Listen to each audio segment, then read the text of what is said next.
6వ అధ్యాయము 12వ వచనం అందరం కలిసి దగ్గరగా చదువుకుందాం.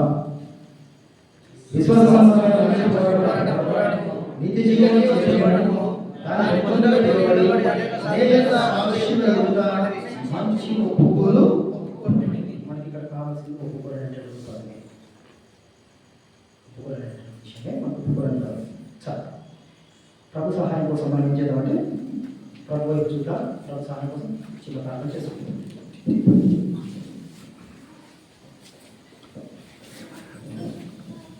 అందరం మొదలు పెడతాం. మహాపరిషత్తులో తండ్రి అప్రియ రక్షకుడు యేసుక్రీస్తు ప్రభు ఘనమైన శ్రేష్టమైనటువంటి అత్యంత నామం మరోసారి పాసన కోసం దేవా నన్ను వైకుంటున్నాను దాసం మీరు జ్ఞాపకం చేసుకున్నాను ప్రభా. నా నోటికి కూరగా ఉంది మీ పరిశుద్ధాత్మ శక్తి నాకు ఇవ్వమని మీకు తండ్రి ప్రార్థిస్తూ వస్తున్నాను.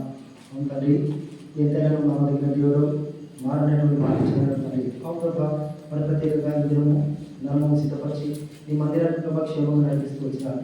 అవును మానవ మధ్యలో క్షేమంగా నడిపించాలి.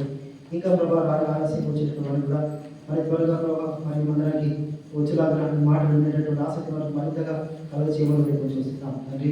నా సొంత తరపులు సొంత ఆలోచనలు ఏవి కూడా ఈ వాక్యమును జోడించి నా తండ్రిలో బోధించకుండా చెప్పకుండా నా తండ్రి ప్రభావ మీరే నా నోటికి తోడుగా ఉండి నడిపించి, ఎందుకంటే ఇక్కడ బలహీన వయస్సులను ప్రభావ మీరే ధైర్యపరిచి బలపరచు.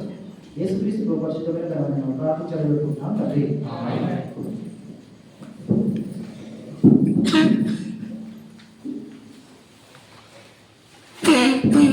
ఇక్కడ చదవబడిన వాక్యము మరోసారి అందరం చదువుకుందాం. ఎందుకంటే విశ్వాస సంబంధమైన మంచి పోరాడము నిత్య జీవం చేసేవాడు దాని పొందుటకు నీవు నిలబడేవి అనేక సాక్ష్యాలుగా మనిషి తిమోతి రాసినటువంటి పత్రికలో ఇక్కడ నిత్య జీవం చెప్పు దాని పొందుటకు నీవు పిలువబడ అనేక సాక్ష్యత మంచి ఒప్పుకోలు మన దేవుని సంగతి మనం ఒప్పుకోవాలి. ఏం ఒప్పుకోవాలా? ఒప్పుకోలు ప్రార్థన బాగానే అంటున్నాం, బాగానే ఉంది. ఒప్పుకోలు కోసం అని చెప్పేసి మాటలు మనం చూడడానికంటే ముందు కూడా ఒప్పుకోలులో మనం చూసుకోవాలి.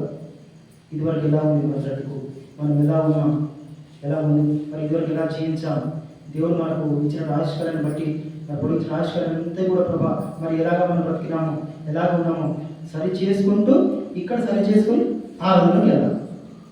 ఒప్పుకొని దాన్ని విడిచిపెట్టి మనకు చేసినటువంటి మేలులను బట్టి మనం ఏం చేయాలి? అప్పుడు ఆనందంలోకి వెళ్ళాలి. ముందుగా మనం ఏం చేయాలి? ఒప్పుకోలులోకి వెళ్ళాలి. ఒప్పుకోలు మొదటగా నిర్గమకాండము 9వ అధ్యాయము 27వ వచనంలో చూద్దాం. ఇది చూడగా నిర్గమకాండము 9వ అధ్యాయము 27వ వచనం. ఇది చూడగా ఫరో మోషే అహరోనును పిలువనంపి నేను ఈసారి పాపం చేసి ఉన్నాను యెహోవా న్యాయవంతుడు నేనును నా జనులను దుర్మార్గులము అని ఎవరంటున్నారు ఈ మాట? ఫరో అంటున్నాడు. ఫరో తను చేసినటువంటి ఆ పాపాన్ని, తను చేసినటువంటి తప్పును అన్నింటినీ ఒప్పుకుంటున్నాడు. ఒప్పుకోవడంతో పాటు జీవముల దేవుని యొక్క గొప్పతనాన్ని కూడా అక్కడ వివరిస్తూ వస్తున్నాడు ఫరో. మరోసారి చూడండి మాట. ఇది చూడగా నేను ఈసారి పాపం చేసి ఉన్నాను. అయితే ఈయన ఏ పాపం చేసి ఉన్నాడు? అసలు ఫరో చేసి ఎందుకు మాట చెప్పగలుగుతున్నాడు? ఎందుకు చెబుతున్నాడు నేను ఈసారి పాపం చేసి ఉన్నాను అని చెప్పేసి ఎందుకు అంటున్నాడు ఆయన? ఫరో గురించి మనకు తెలిసినటువంటి మన అనేక సందర్భాల్లో కూడా మన వ్యక్తిగతంగా కూడా మన బైబిల్ చదువుకున్నప్పుడు మనకు తెలిసినటువంటి విషయం ఫరో ఎంత కఠినాత్ముడు అని చెప్పేసి. అయితే అలాంటి కఠిన హృదయుడైనటువంటి ఈ ఫరో ఇక్కడ తను చేసినటువంటి తప్పును పాపను ఒప్పుకుంటున్నాడు.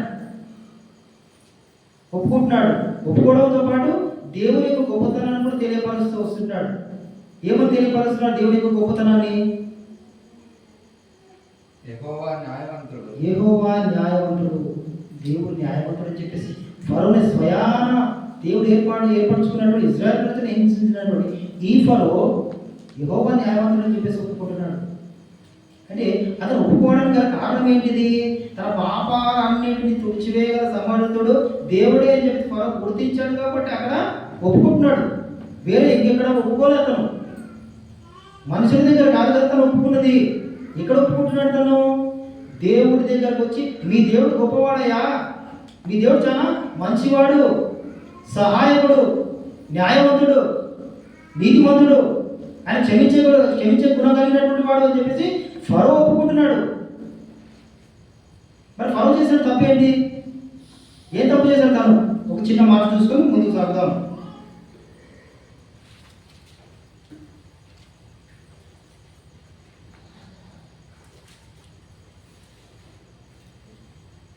తొమ్మిదవ అధ్యాయము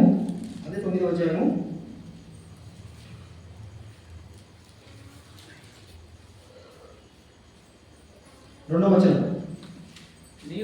నీవు వారిని పోనీయనొల్లక ఇంకను వారిని నిర్బంధించిన చాలు. ఈయన ఫరో నిర్బంధించాడండి. ఎవరిని? ఇజ్రాయెల్ ప్రజలను నిర్బంధించాడు. అది తను చేసినటువంటి పాపం. మేము వెళ్తామయ్యా, మా దేవుని మేము సేవించుకుంటామయ్యా, మా దేవుని దానాలు అర్పిస్తామయ్యా, మా దేవుని మరి ఆరాధిస్తామయ్యా అంటే వారిని వదిలిపెట్టాడా?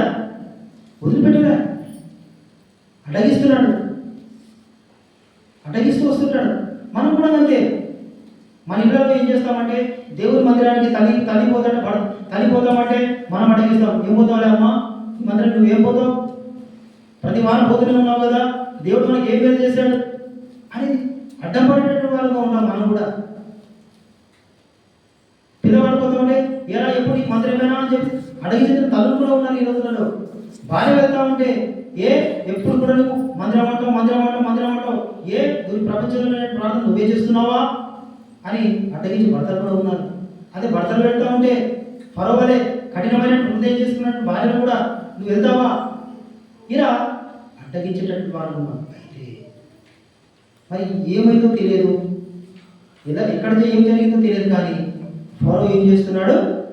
నేను పాపం చేసి ఉన్నాను, యెహోవా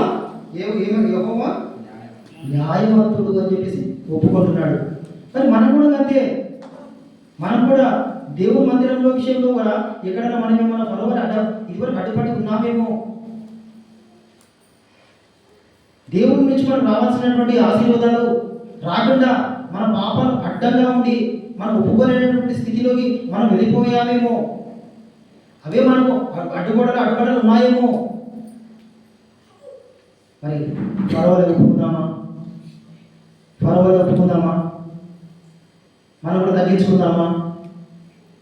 ఇంకా గర్వించి మరి మందిరంలో కూర్చొని మనం మరి నీతిమంతులుగా నటిస్తున్నామా? అయితే మన పక్కన కూర్చుని అక్క కావచ్చు, అన్న కావచ్చు,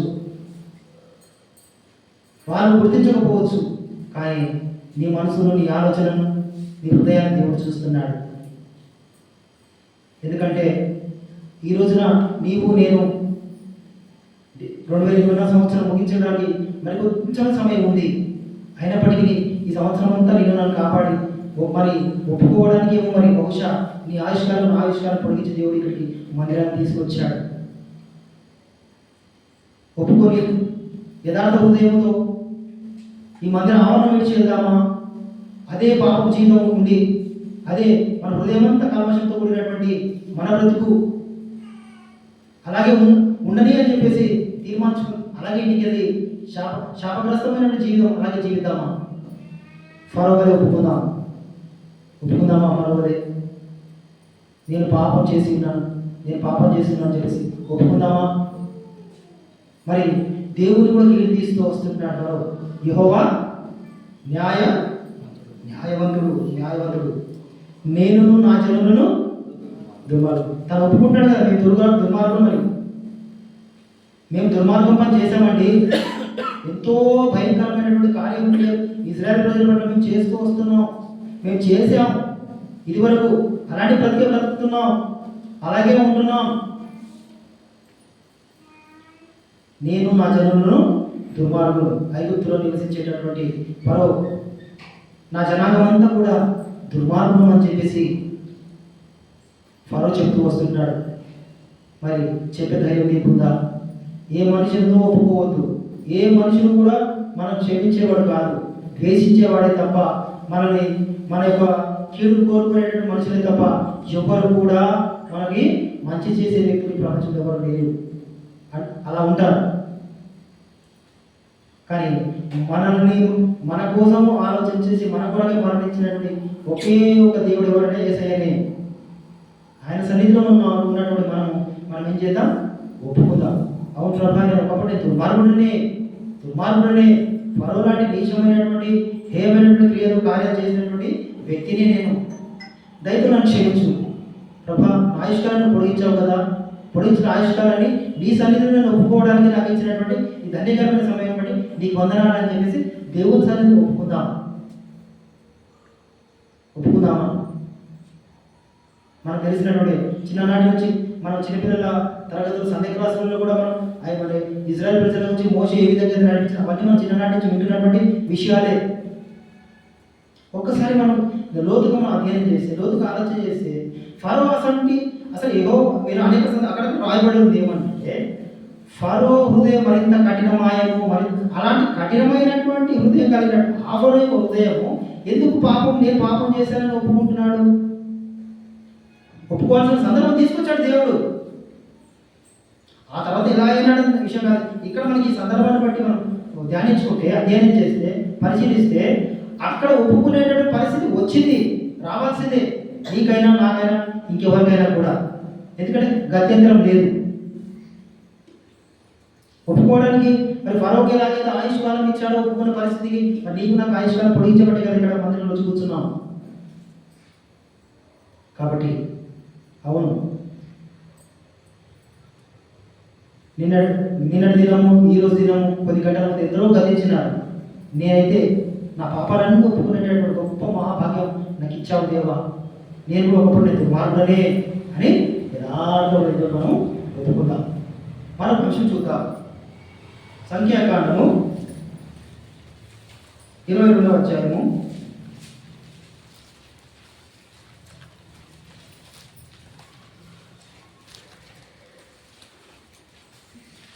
సంఖ్యాకాండము 22వ అధ్యాయము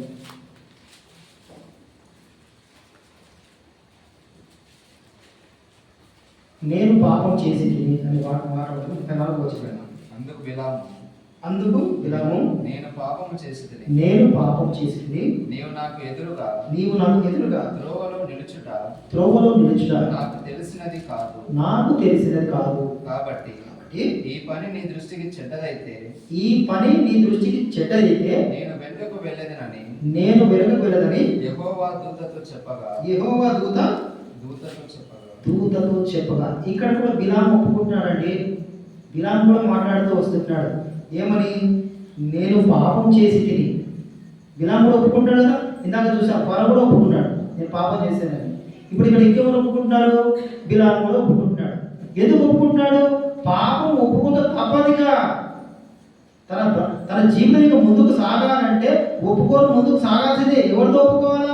వాళ్ళ ఇంట్లో అమ్మతోనా, నాన్నతోనా, వాళ్ళ తమ్ముడితోనా, వాళ్ళ అన్నతోనా, వాళ్ళ భార్యతోనా, వాళ్ళ తాతతోనా, వాళ్ళ అమ్మమ్మతోనా, వాళ్ళ నాన్నమ్మతోనా, వాళ్ళ ముత్తాతతోనా, ఇలా వాళ్ళ వంశంలో ఉండే వాళ్ళతో కాదు. ఒప్పుకోవాల్సింది ఎవరంటే దేవుడి దగ్గరికి రావాల్సిందే. నీ పాపం క్షమించబడాలంటే, నీ పాపం నుంచి నువ్వు తప్పించబడాలంటే మరి దేవుడి దగ్గరకు తప్పనిసరిగా నువ్వు రావాల్సిన పరిస్థితి. అలాంటి పరిస్థితి ఫరోకు వచ్చింది, అలాంటి పరిస్థితి బిలాముకు వచ్చింది. నేను పాపం చేశాను బిలాము. ఏం పాపం చేశాడు బిలాము? దాని పైన చూడండి 31. అంతటా యెహోవా బిలాము తలను తెరిచెను గనుక చూసిన ఖడ్గము చేత పట్టుకొని త్రోవలో నిల్చున్న యెహోవా దూతను అతడు చూచి తల వంచి సాష్టాంగ నమస్కారము చేయగా, యెహోవా దూత, ఈ ముమ్మారు నీ గాడిదను నీ వేల కొట్టితివి. ఇదిగో నా ఎదుట నీ నడక విపరీతమైనది గనుక నేను నీకు విరోధినై బయలుదేరి వచ్చి తిని. ఇక్కడ ఎవరిని కొట్టారండి? బిలాము ఎవరిని కొట్టాడు? గాడిదను కొట్టుట యెహోవా దృష్టికి విపరీతమైందట. అర్థమవుతుందని చెప్పేది. బిలాము చేసినటువంటి చేసినటువంటి పాపం అలాంటివి. అయితే బిలాము ఒప్పుకుంటున్నాడు. మరి మనం బిలాము అయితే గాడిదను కొట్టాడు. బిలాము అక్కడ గాడిదను కొట్టాడు కనపడుతుంది. అది యెహోవా దృష్టికి విపరీతంగా కనపడుతూ వస్తుంది. ఉమ్మాను కొట్టింది కానీ. మరి మనం కూడా అంతే కదా.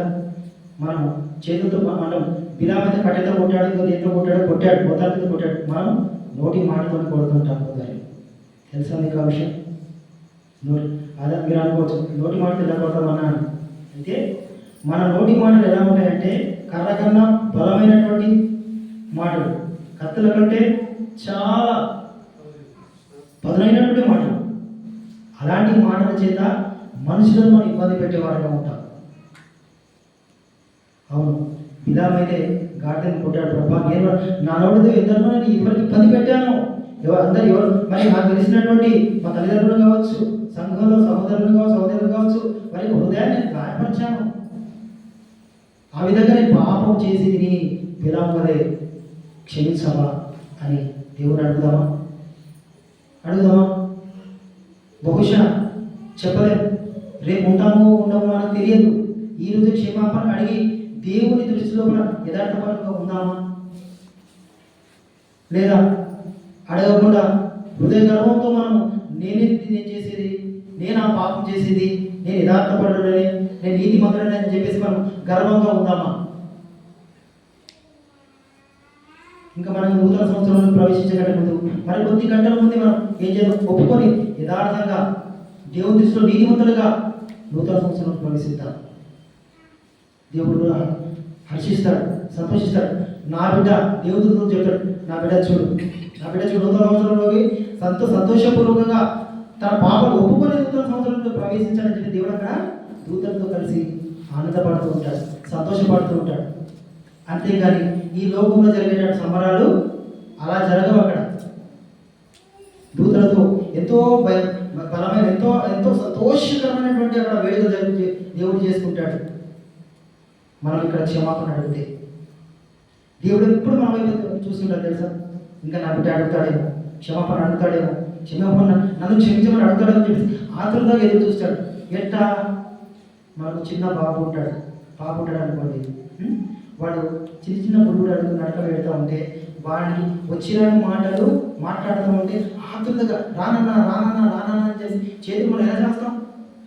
వాడు రాకుంటే కూడా రానంటే కూడా బలవంతంగా వాడు ఎత్తుకోవాలని చెప్పి తెగ ప్రయత్నం చేస్తాం. అనుకుమారుడే, కానీ ఒక్కొక్కసారి వాడు మన దగ్గర రావడానికి మానం చేస్తూ ఉంటాడు. అయినప్పటికీ రానన్నా అనేది చిన్న ఆ కథలు, ఈ కథలు, ఆ బిస్కెట్, ఈ బిస్కెట్, ఆ పాపం, ఈ పిట్ట, ఆ బిస్కెట్ అని చెప్పేసి ఎన్నో రకాల కథలు వాడి దగ్గరికి రావడానికి వాడు మన దగ్గర సంతోషపడతాం.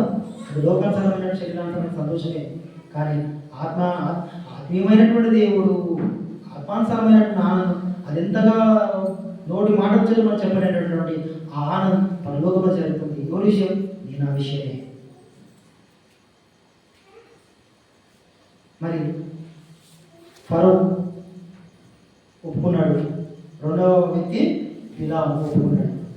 ఫరో ఒప్పుకోలు, రెండవది బిలాము ఒప్పుకోలు. మూడవదిగా చూద్దాం. మొదటి సమయంలో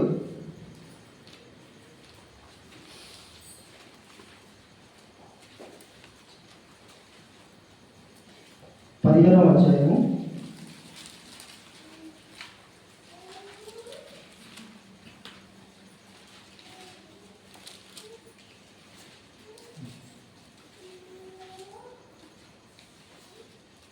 24వ వచనం.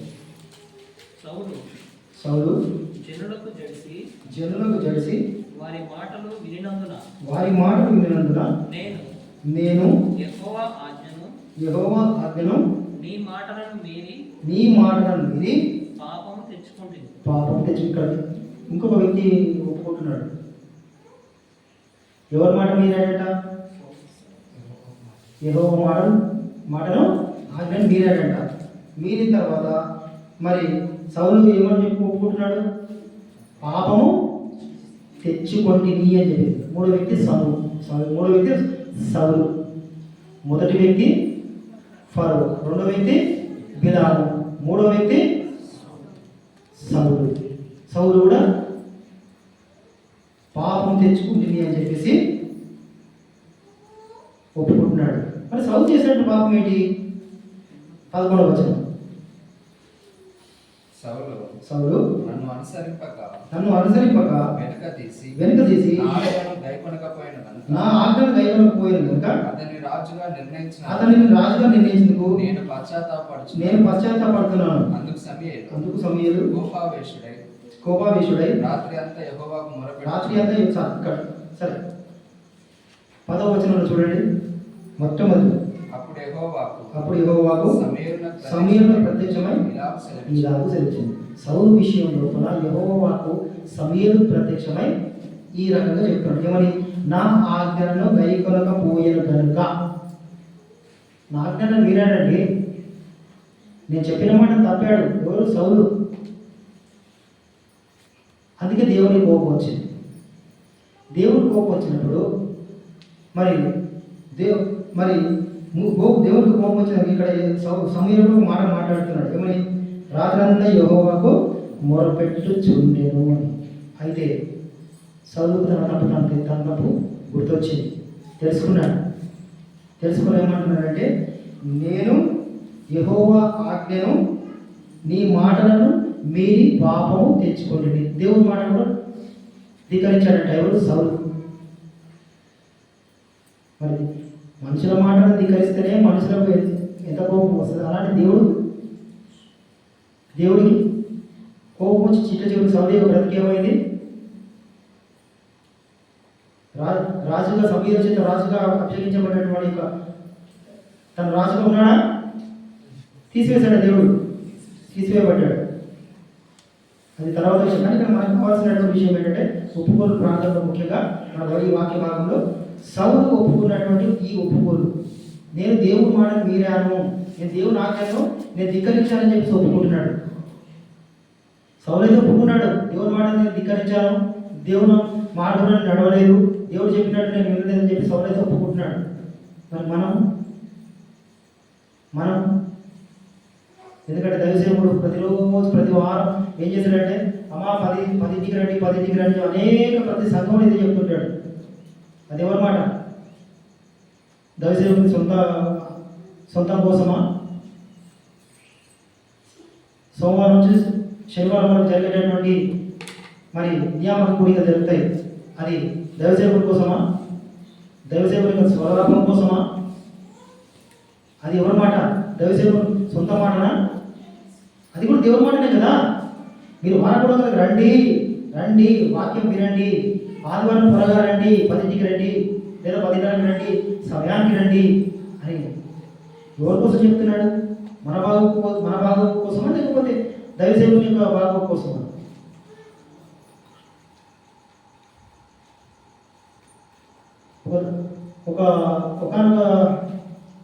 ఒక సందర్భంలో మన దేవదాసుడే ఏమంటున్నాడంటే, ఆదివారం రోజున మీరు వచ్చి మందిరంలో కూర్చున్నప్పుడు ఆరాధన వర్తమానం వింటారు, బలవర్తమానం వింటారు. అయితే 3వ వర్తమానం కొన్ని సంఘాలు ఉండదు. అది దాని విషయం. అయితే ఆదివారం జరిగేటువంటి వాక్య పరిచయంలో మీరు వింటున్న వాక్యం మిమ్మల్ని ఆత్మీయంగా బలపరుస్తుంది. అదే సోమవారం నుంచి శనివారం జరిగేటటువంటి ఈ వార కూడికలు కానీ నియామక కూడికలు కానీ అవి మీకు పరలోకానికి చేర్చడానికి ఉపయోగపడతాయి, అవే మిమ్మల్ని పరలోక రాజ్యాన్ని చేరుస్తాయి అని చెప్పేసి దేవుడు చెప్తున్నాడు. మరి మన పరలోక రాజ్యం కావాలా వద్దా అన్నా? మనకు పరలోక రాజ్యం ఉండాలా వద్దా? మరి ఎలా వెళ్తాం?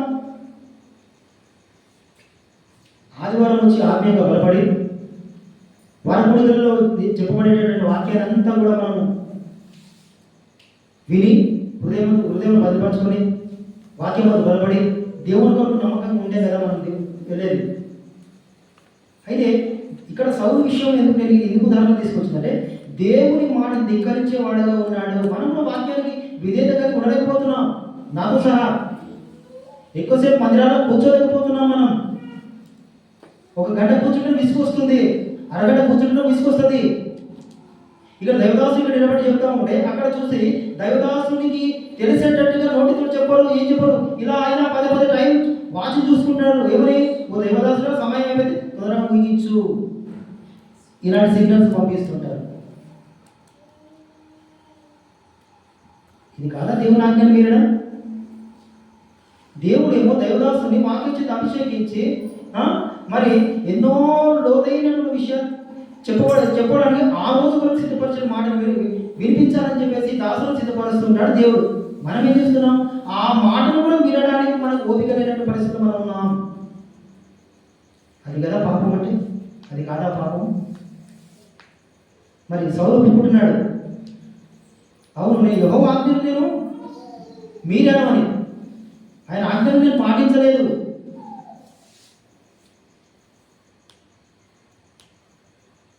యెహోవా ఆజ్ఞను ఈ మాటను మీరి పాపం తెచ్చుకొని పాపం మనలో అవును ప్రభా, ఎన్నో రోజులుగా ఎన్నో సంవత్సరాలుగా దేవదాసుడు ఈ పులిపెట్టి మీద నిలబడి మరి ఎన్నో రకాలుగా హెచ్చరించినా కూడా నేను ఈ మాటకు నేను లోపడలేకపోయాను.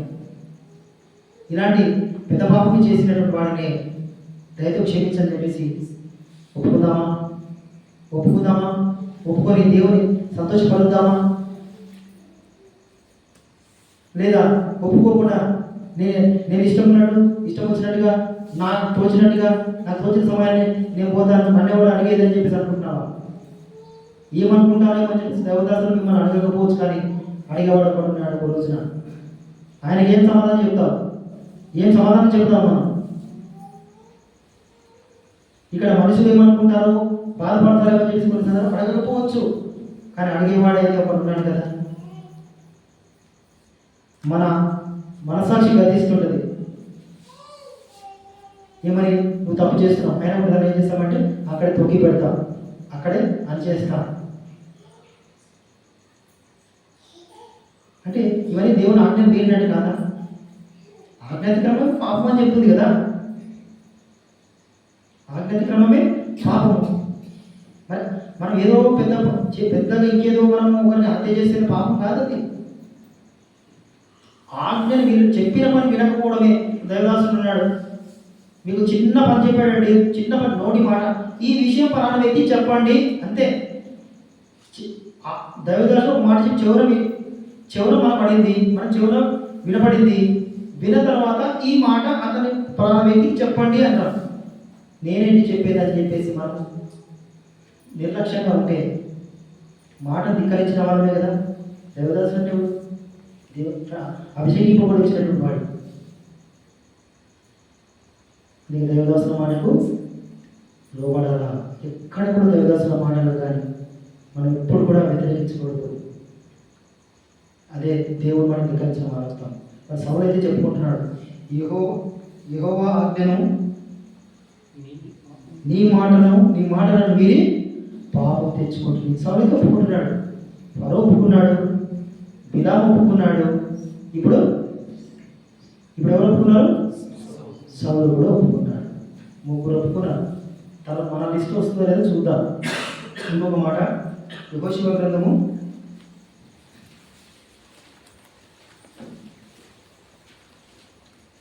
'పాత నిబంధన గ్రంథంలో పేజీ న్యాయాధిపతుల కంటే ముందు ఉంటుంది. 7వ అధ్యాయము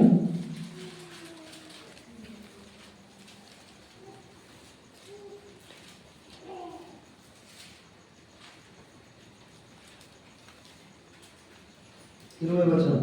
ఆకాను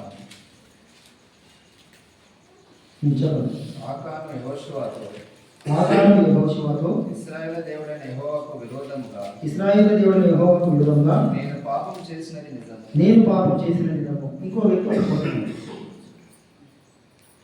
ఎవరు ఒప్పుకుంటున్నారు? ఆకాను ఒప్పుకుంటున్నాడు. అయితే యెహోవాకు వ్యతిరేకంగా నేను పాపం చేసింది నిజం, అబద్ధం అని చెప్పలేదు. మనం అయితే మన దగ్గరికి వస్తే నువ్వు పాపం చేసేవా, తప్పు చేసేవా అంటే లేదు అమ్మ తోడు సాగుతోడు ఆ తోడు లేని ఒట్లాంటి ప్రపంచంలో లేని ఒట్లాంటి మనమే తింటాం. అంటే మన నోరంత కప్పు ప్రపంచం నీకు ఎక్కడ కనపడదు, నా నోటితో సహా. ఫరో ఒప్పుకున్నాడు, బిలాము ఒప్పుకున్నాడు, సౌలు ఒప్పుకున్నాడు, ఇంకా ఆకాను కూడా ఒప్పుకుంటున్నాడు. నేను పాపం చేసినది నిజము. మరి ఏ పాపం చేసినాడు చూద్దాం. 21వ వచనం. దోపుడు సొమ్ములో ఒక మంచి షీనారు వస్త్రమును, దోపుడు సొమ్ములో ఒక మంచి షీనారు పై వస్త్రమును, 200 తులముల వెండిని, 200 తులముల వెండిని, 50 తులముల ఎత్తును గల 50 తులముల ఎత్తు గల బంగారు కమిని నేను చూచి వాటిని ఆశించి తీసుకొంటిని. అదిగో నా డేరా మధ్య అవి భూమిలో దాచబడి ఉన్నవి. భూమి మధ్యన దాచబడి ఉన్నవి. ఎక్కడ దాచబడినట? భూమిలో దాచబడి ఉంది. ఒప్పుకున్నాడా లేదా? నేను పాపం చేసింది నిజము. ఏ పాపం చేసినాడో కూడా కరెక్ట్ చెప్తున్నాడు. ఆయన ఏం ఆశించిండట? వస్త్రములను, 200 తులముల వెండి, 50 తులాల ఎత్తుగల బంగారు కమిని. వెండి ఉంది, బంగారం ఉంది, వస్త్రాలు ఉన్నాయి. ఈ మూడింటిని ఆశించాడు ఆకాన్. మనం కూడా ఆశిస్తాడు. ఆకాన్ చేసినేది దొంగిలించాడు, వాటిని తస్కరించాడు. ఆకాన్ తస్కరించిన తర్వాత పాపం బయటపడింది. గట్టిగా కూర్చొని అడిగేసరికి అవును నేను తీసుకుంది నిజమే, నేను తీసుకుంది. ఏం తీసావరా త్వరగా చెప్పు అంటే అది చెప్తూ వస్తున్నాడు. వస్త్రములు, వెండిని, బంగారం ఇవన్నీ తీసుకున్నాం. మనం కూడా మన జీవితంలో దొంగతనం చేయలేదా? నేను చేశాను.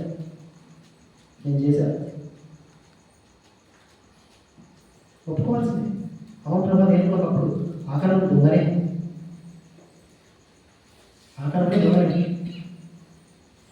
పెద్ద దొంగతనం చేసినా, చిన్న దొంగతనం చేసినా దొంగలే. చిన్న ఉదాహరణ చెప్తాను. మనకి ఇక్కడ ఒక చిన్న వస్తువు పడింది, తీసి జేబులో పెట్టుకుని ఇంటికి పోయాం. చిన్నదే, ₹2 ₹2. మనకేమో ఏం కాదులే, దేవుడు మందిరంలో దొరికిన జేబులో పెట్టుకుని పోతాం.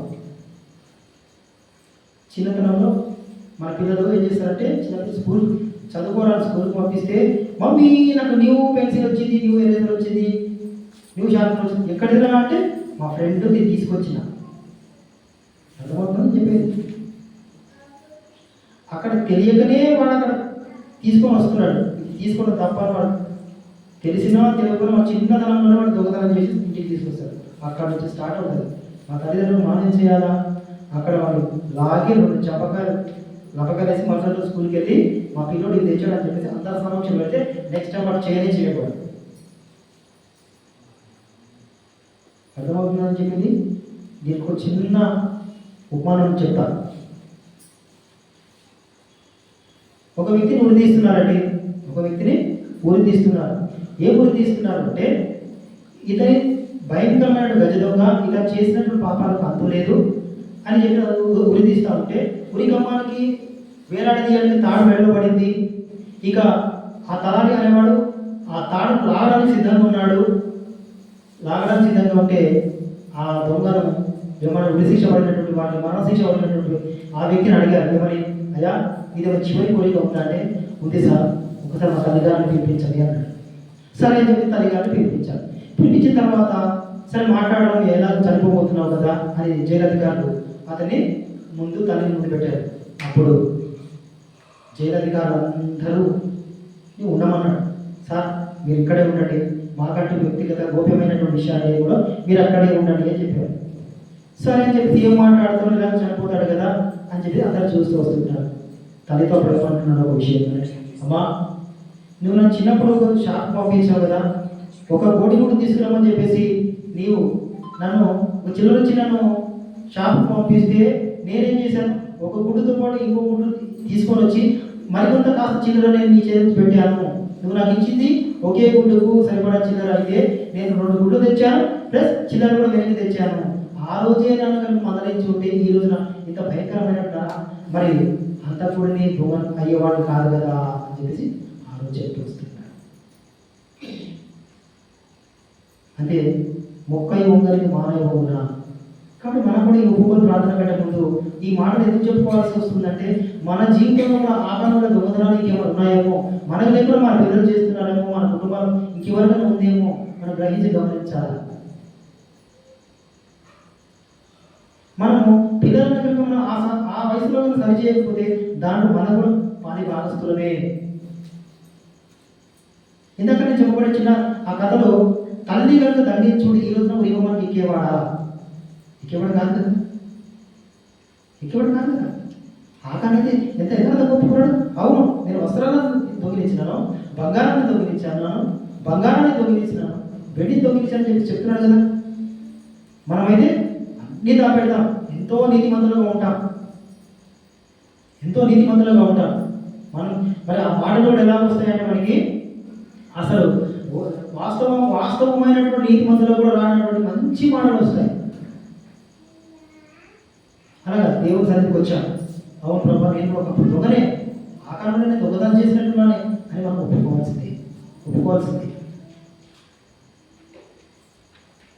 ఇంకెన్నాళ్ళు దాచిపెట్టుకుందాం మన పాపాన్ని దేవుని సన్నిధి ఒప్పుకోకుండా? ఇంకా అలాగే పాపంతోనే జీవితామా? పాపంతోనే నూతన సంవత్సరంలో ప్రవేశిద్దామా? ఇంకా మరి ఆ నూతన సంవత్సరం వచ్చిందనేటటువంటి తాత్కాలికమైన సంతోషమే, కానీ ఇంకా పాపం పోలేదు అనేటువంటి వేదన ఇంకా ఎన్నాళ్ళు ఉంటుంది మన లోపల. అలాగే ఉండాల్సిందేనా? దేవుడు సంతోషిస్తాడా? ఫరో ఒప్పుకున్నాడు, బిలాము ఒప్పుకున్నాడు, సౌలు ఒప్పుకున్నాడు, ఆకాను ఒప్పుకున్నాడు. చూద్దాం ఇంకొకటి. మత్తయి సువార్త 27వ అధ్యాయము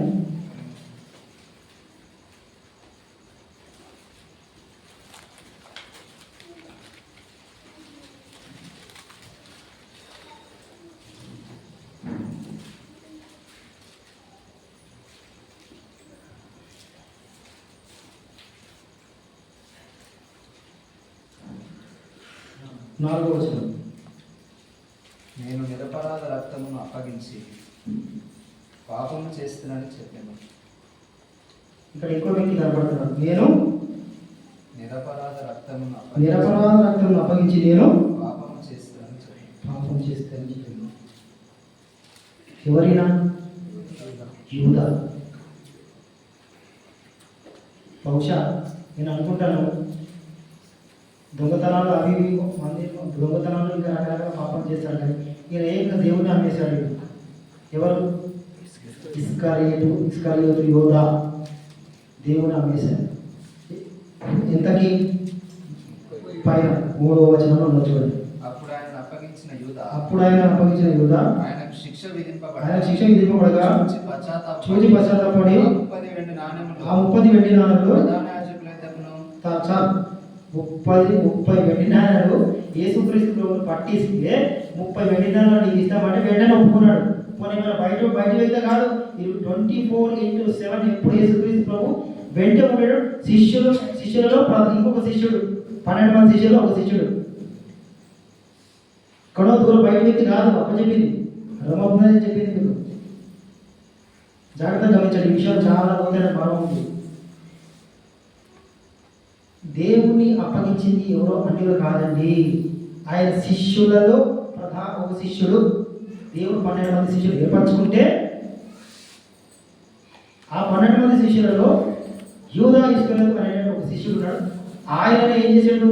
యేసు ప్రభు అలా చూడ మన టైం ఉంటాడండి, అలా చూడ ఇన్ని గంటల సేపు ప్రార్థన చేస్తాడండి, పలానా సందులోంచి ఇలా ముందు బయలుదేరుతాడండి, పలానా సమయంలో ఈ విధంగా భోజనం చేస్తుంటాడండి, ఇక్కడ నుంచి పలానా చోటికి వెళ్తాడండి, పక్కా సమాచారం ఇచ్చినటువంటి వ్యక్తి యూదా ఇస్కరియోతు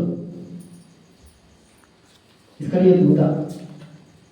మనం కూడా అంటే మన దేవుని పరిచర్యకు బయట ఎవరు అన్యదైనా అడ్డుపడరు, మనమే అడ్డుపడతాం. ఎట్లా తెలుసా? దేవదాసుడు ఒక నిర్ణయం చెప్తాడు, మనం దాన్ని ఇంకోటి చెప్తాం, అట్లా కాదమ్మా అని చెప్పేసి. లేదు బ్రదర్, దేవుడు నాతో మాట్లాడి సమాధానపూర్వకంగా నాకు వాక్య ద్వారా అని చెప్పేసి దేవదాసు మాట లేదన్నా అట్లా కానీ కాదు, కుదరనే కుదరదని చెప్పేసి అడ్డుపడేది ఎవరు? అడ్డుపడుతుంది ఎవరు? మనమా అనిలా?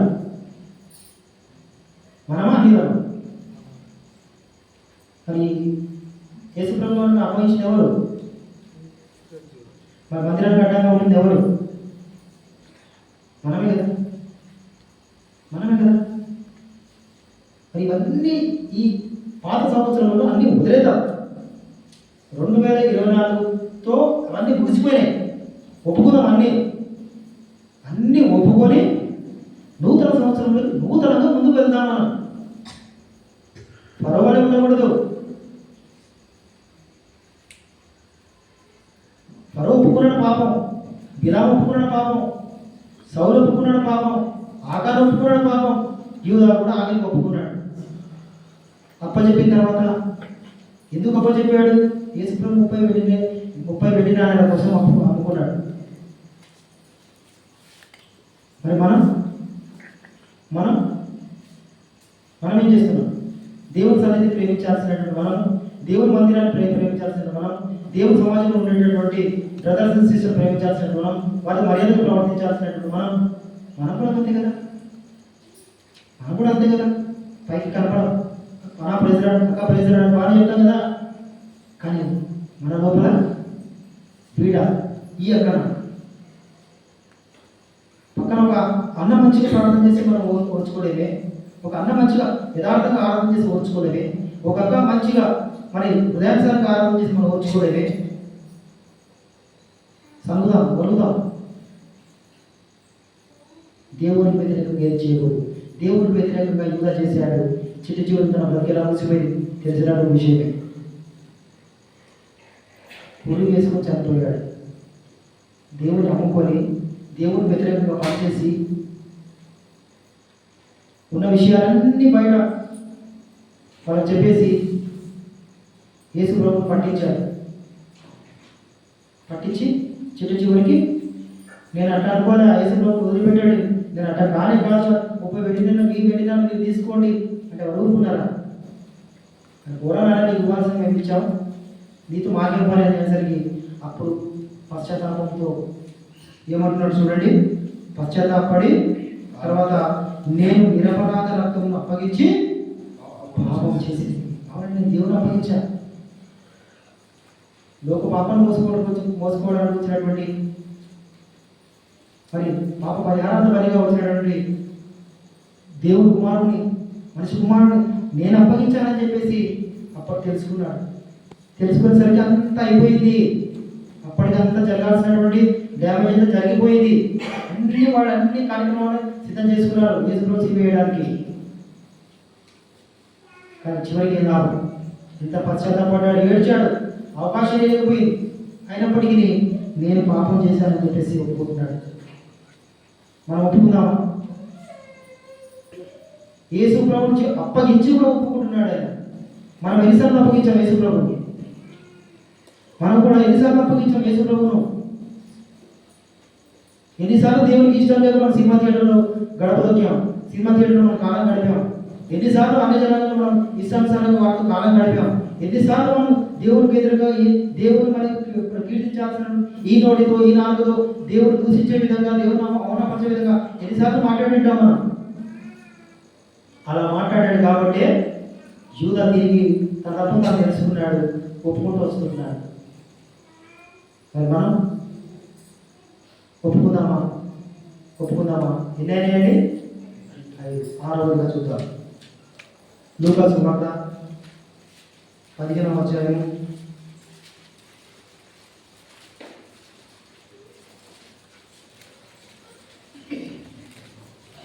18వ వచనం. నేను లేచి నా తండ్రి యొద్దకు వెళ్ళి తండ్రి నేను పరలోకమునకు విరోధముగాను నీ ఎదుటను పాపం చేసి. ఇక్కడ ఇంకొక వ్యక్తి కనపడుతున్నాడు. ఈ వ్యక్తి కూడా ఏం చేశాడంట?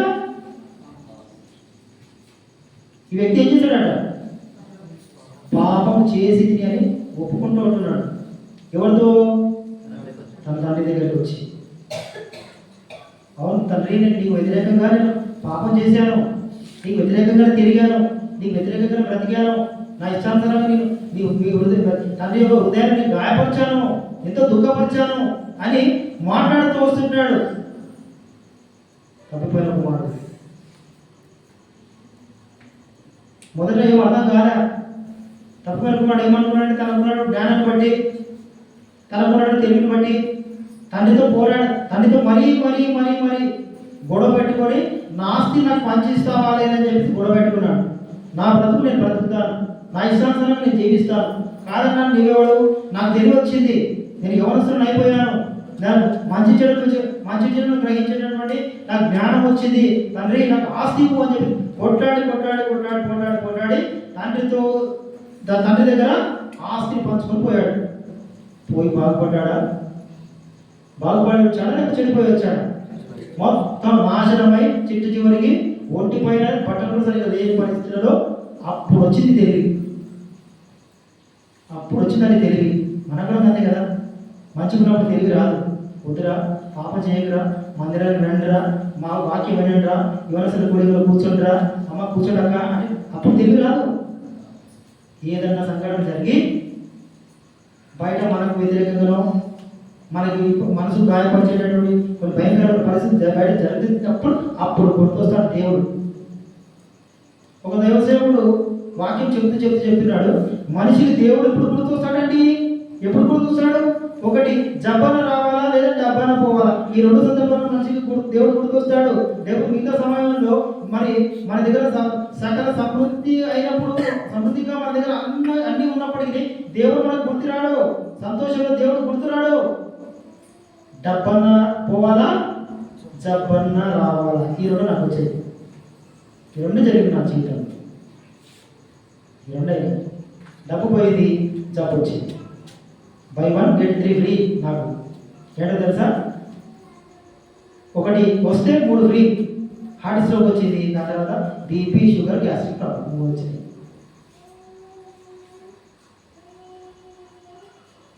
అప్పుడు వచ్చింది నా బుద్ధి. ఒకవేళ ఆ రోజు నాకు స్ట్రోక్ వచ్చిన నా ప్రాణం పోతే నేను పాపిగానే ఉండేవాడిని కదా, పాపిగానే చనిపోయేవాడిని కదా. అప్పుడు దేవునితో ఒప్పందం చేసుకున్నాను, అవును ప్రభు నేను నీ కొరకు జీవిస్తాను, నీతోనే ఉంటాను. అప్పుడు దేవుడు ఒప్పందించి హిజ్కియాకి ఇచ్చిన వాగ్దానం నాకు ఇచ్చి నన్ను తిరిగి స్వస్థపరచాలి దేవుడు.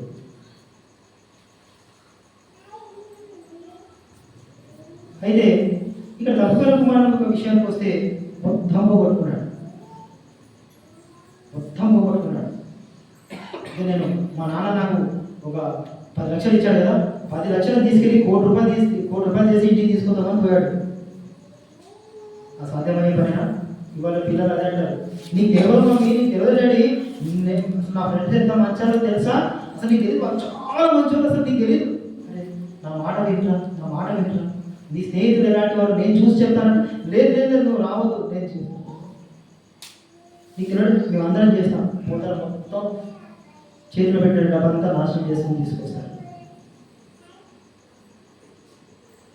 అలాగే ఈ తప్పిపోయిన కుమారుడు కూడా ఏం చేశాడంటే తండ్రి దగ్గర డబ్బంతా తీసుకుపోయి మొత్తం పోగొట్టుకొని మొత్తం ఏం లేని పరిస్థితులలో ఏం తినడానికి ఏం తిండి లేకపోతే ఏం తిన్నాడండి? పందుల పొట్టు తిన్నాడు. తండ్రి దగ్గర ఉన్నప్పుడు ఎలాంటి తనకే పని ఆడారు, ఒరే అది తీసుకురారా, ఒరే నాకు ఇది తీసుకురారా, నా ముందు పెట్టరా, నాకు అది తీసుకురారా, ప్రతిదీ సేవకుడు ఉండేవాడు. కానీ ఇక్కడ ఒక సేవకుడుగా మారిపోయాడు, పనాడుగా మారిపోయాడు కదా. అప్పుడు గుర్తొచ్చింది, అవును కదా నా ఇంటి దగ్గర నేను ఉన్నప్పుడు నా చేతికి నేను పిలిచి 10 మంది వచ్చేవాళ్ళు, నాకు ఏది లోటు లేదు. అప్పుడు బుద్ధి వచ్చింది. ఎప్పుడు బుద్ధి వచ్చింది? అంతా పోగొట్టుకున్నాక. అప్పుడు తండ్రి దగ్గరకు వచ్చి ఏం మాట్లాడుతున్నాడు? తండ్రి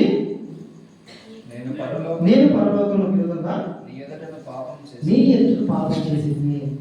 6వ వ్యక్తి ఎవరు? తప్పిపోయిన కుమారుడు. 7వ వ్యక్తిని చూద్దాం. కీర్తన 25 అధ్యాయము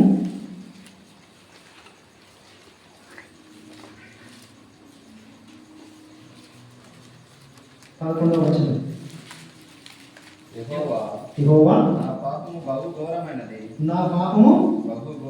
ఘోరమైనది, నీ నామమును బట్టి దానిని క్షమించు. ఇంకో వ్యక్తి పశ్చాత్తాపడుతున్నాడు. ఏమని? నా పాపం బహు ఘోరమైంది. దావీదు ఒప్పుకుంటున్నాడు, నా పాపం చాలా భయంకరమైంది. 7 చూసామండి ఇప్పటి వరకు. 7 కూడా పాపాన్ని ఒప్పుకుంటున్నారు. 7 కూడా పాపాన్ని ఒప్పుకుంటున్నారు. అయితే దావీదు చేసినట్టు పాపం ఏంటి? మొదటి దినవృత్తాంతములు 21వ అధ్యాయం 1వ వచనం.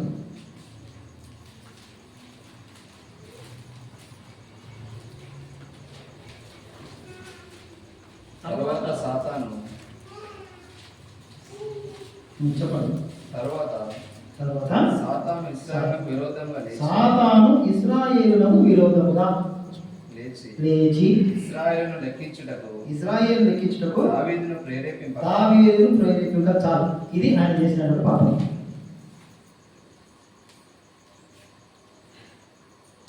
ప్రజలను ఇజ్రాయెల్ ప్రజలు లెక్కిస్తే పాపం అని ఎవరన్నా అంటారా? దావీదు చేసినటువంటి పాపం చూపిస్తున్నారు. దావీదు చేసినటువంటి పాపం ఏంటంటే ఇజ్రాయెల్ ప్రజలు లెక్కించాడని కోరుకున్నాడు. దాంట్లో రెండు విషయాలు ఉన్నాయి. ఒకటి, ఆయన ప్రేరేపించడానికి ముందుగా దేవునితో ఆలోచన చేశాడా లేదా అనేది మనం ఆలోచన చేయాలి. ఆయన పని కోరుకున్నాడు, ప్రార్థనాపూర్వకంగా ముందుకు పోయాడా లేదా? అక్కడ ఆయన ఎవరు ప్రేరేపించారు? సాతాను ప్రేరేపిస్తే ప్రార్థన చేయకుండా పోతాం కదా. అదే ఆయన చేసినటువంటి పాపం. ఈరోజు ప్రార్థన చేయకుండా పాపమా? ప్రార్థన చేయకుండా పాపమా? పాపమే. ఎక్కడుందన్నమాట? సమూయేలు, మొదటి సమూయేలు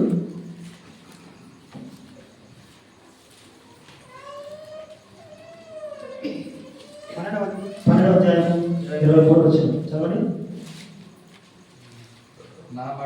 నా మటుకు నేను మీ నిమిత్తం ప్రార్థన చేయకుండా మానడం వలన యెహోవాకు విరోధంగా పాపం చేసిన వాడను. ఇదే చూపిస్తున్నాడు దేవుడు. సమూయేలు కూడా అంటున్నాడండి, యెహోవాకు విరోధంగా చేసినట్టు ఏ పాపం అంట? కేవలం ప్రార్థన చేయకుండా ఉండడమే పాపం అని చెప్తున్నాడు. ప్రార్థన అంటే ఏంటి? మిమ్మల్ని ఒక విషయం అడుగుతా. దేవుడితో మాట్లాడటము ఎంతమందికి ఇష్టం? దేవుడితో మాట్లాడడం నాకు ఇష్టం అన్నవాడు ఒకసారి చేతులు. దేవునితో మాట్లాడడము నాకు ఇష్టము అన్నవాడు ఒకసారి చేతులు. అందరికి ఇష్టం. సరే క్షమించండి అన్న. మీ నిజం మనందరికీ దేవుడితో మాట్లాడడం ఇష్టమైతే ప్రార్థన చేయడమే కదా. ఆయనతో మాట్లాడడం అంటే ఇంకేదో కాదు. ప్రార్థన చేయడం, దేవుడితో మాట్లాడడం. ఆ పని మనం చేస్తలేము. దేవుడేమో రోజు మనం మాట్లాడుతున్నాడు. ఇన్ని మాటలు పెట్టాడు. ఇన్ని మాటలు ఆయన మాటలు అన్నీ ఉన్నాయి.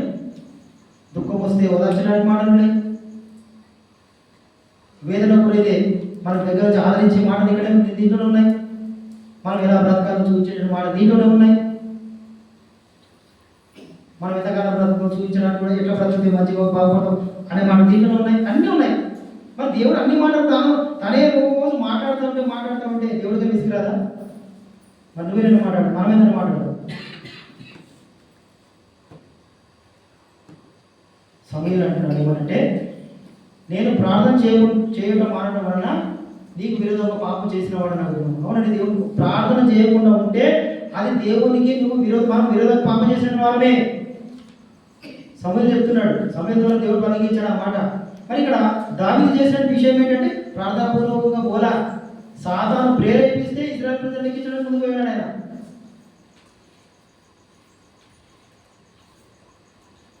ఏడుగురు చూశాం. మొదటి వారు ఎవరు? ఫరో. రెండవ వారు బిలాం. రెండవ వ్యక్తి బిలాం. మూడో వ్యక్తి సౌలు. నాలుగో వ్యక్తి ఆగార్. ఐదో వ్యక్తి ఇస్కరియోతు. ఆరో వ్యక్తి రాజు దావీదు. ఇంతమంది వారి పాపాలను ఒప్పుకున్నారంటే దేవుని సన్నిధిలో కూడా. మరి ఎనిమిదో వ్యక్తిగా నువ్వు నేనే, ఎవరు లేరు. ఎనిమిదో వ్యక్తిగా ఉన్నది నువ్వు నేనే. అందుకే దేవుడు 7 మంది ముందు పెట్టాడు. పాపం 7 ఈ రకమైన పాపాలు చేస్తారు నాయన. మరి ఈ రకమైన పాపాలు ఖచ్చితంగా ఏదో ఒక దాంట్లో ఖచ్చితంగా నీకు ఉంటుంది, నీకు తగ్గుతుంది, నీకు అన్వయించుకోవాల్సిందే. నువ్వు చేసి ఉంటాం, మనం చేసి ఉంటాం అని మనం అనుకొని దేవుడి దాన్ని మనం ఒప్పుకోవాలి. అదే ఒప్పుకోవాలి. చివరిగా ఈ మాట చూసుకొని మనం ఒప్పుకోలు ప్రార్థనలో మనం వెళ్దాం. కీర్తనలో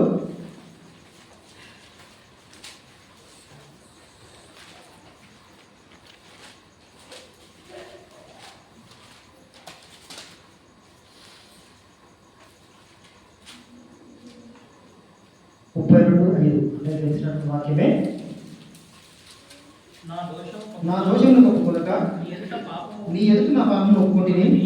యెహోవా యెహోవా సన్నిధిని సన్నిధిని నా అతిక్రమములు ఒప్పుకొనుననుకుంటుని. నా అతిక్రమమును ఒప్పుకొను అనుకుంటుని. నీవు నా పాపదోషమును నీవు నా పాపదోషమును పరిహరించి ఉన్నావు. నీవు నా పాప దోషులు పరిహరించి ఉన్నావు అని ఎవరంటున్నాడు ఈ మాట? పరిహరించి ఉన్నావు అంటే నమ్ముతున్నాడు. ఎందుకు?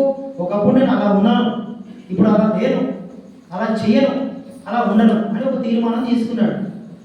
తీసుకున్న తర్వాతనే ఆ మాట పలుకుతున్నాడు. అంతేగాని తల నిండా మన తల వెంట్రుక తలపైన ఎన్నో అన్ని పాపాలు పెట్టుకొని ఈ మాట కుదరదు. దేవుడు కూడా ఒప్పుకోడు. దేవుడు కూడా ఒప్పుకోడు. తప్పనిసరిగా మనము దేవుని సన్నిధి లోపల ఈ 2024 సంవత్సరం ముగించకంటే ముందే మన పాపాలని ఒప్పుకొని దేవుని మరి నూతన సంవత్సరంలోకి మనము యథార్థమ హృదయం కలిగిన వారిగా మనము వెళ్ళాలి. దావీదు అంటున్నాడు ఏమని? నా దోషాన్ని నేను కప్పుకోను ఒప్పుకుంటానని చెప్పేసి మాట్లాడుతున్నారు. మనం ఒప్పుకుందామా వద్దా? ఒప్పుకుందాం. ఖచ్చితంగా ఒప్పుకోవాల్సిందే. ఒప్పుకుంటేనే కదా నువ్వు మరి నీకు ఎప్పుడు ఒప్పుకుంటామో నీ పాపాలని తొలగించబడిపోతాయి. తొలగించబడిన తర్వాత మరి మన నోటితో ఆనందించాలి కదా. ఏ నోటి దగ్గర మనం పాపాలు ఒప్పుకున్నామో అదే నోటితో దేవుడిని ఆరాధించడానికి మనం ముందుకు పోవాలి. ముందుకు పోవాలంటే ముందు వెనకాల ఉండాలా? పాప క్షమాపణ అనేది మనం ఒప్పుకోవాలనేది ఉండాలి. వెళ్దామా మరి? దేవుడు ఇచ్చినటువంటి ఈ వాక్య భాగాన్ని దీవించుకున్నాం. Okay sir.